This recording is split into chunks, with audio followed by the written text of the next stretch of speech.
யாராலும் வெல்ல முடியாத அணியாக வலம் வந்த பஞ்சாப் கிங்ஸ் அணியை வீழ்த்தி ராஜஸ்தான் ராயல்ஸ் அணி கெத்து காட்டியுள்ளது.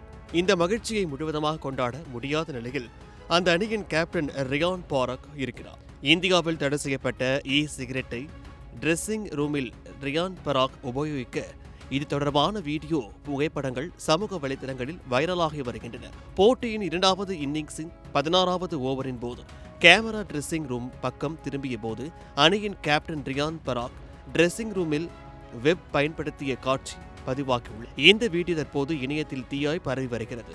இதை பார்த்த ரசிகர்கள், விமர்சகர்கள் ரியான் பராக்கின் இந்த செயலுக்கு பிசிசிஐ நிச்சயம் கடுமையான தண்டனையை வழங்க வேண்டும் என்று கோரிக்கை விடுத்துள்ளனர். உங்கள் சத்யாவில் ஃபுல் மூன் சேல் காலை 9 மணியிலிருந்து இரவு 12 மணி வரை மே 1 ஒரு நாள் மட்டும். ஐபிஎல் போட்டிகள் நடக்கும் அனைத்து மைதானங்களும் புகைப்பிடிக்க தடை செய்யப்பட்ட இடங்களாக அறிவிக்கப்பட்டுள்ளன.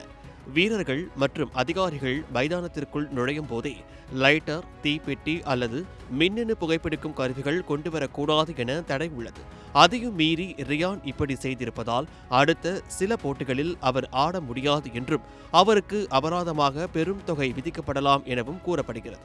இந்தியாவில் 2019ஆம் ஆண்டு கொண்டுவரப்பட்ட மின்னணு சிகரெட் தடை சட்டத்தின் சிகரெட்டுகளை பயன்படுத்துவது முற்றிலும் சட்டவிரோதமானது என்பது குறிப்பிடத்தக்கது.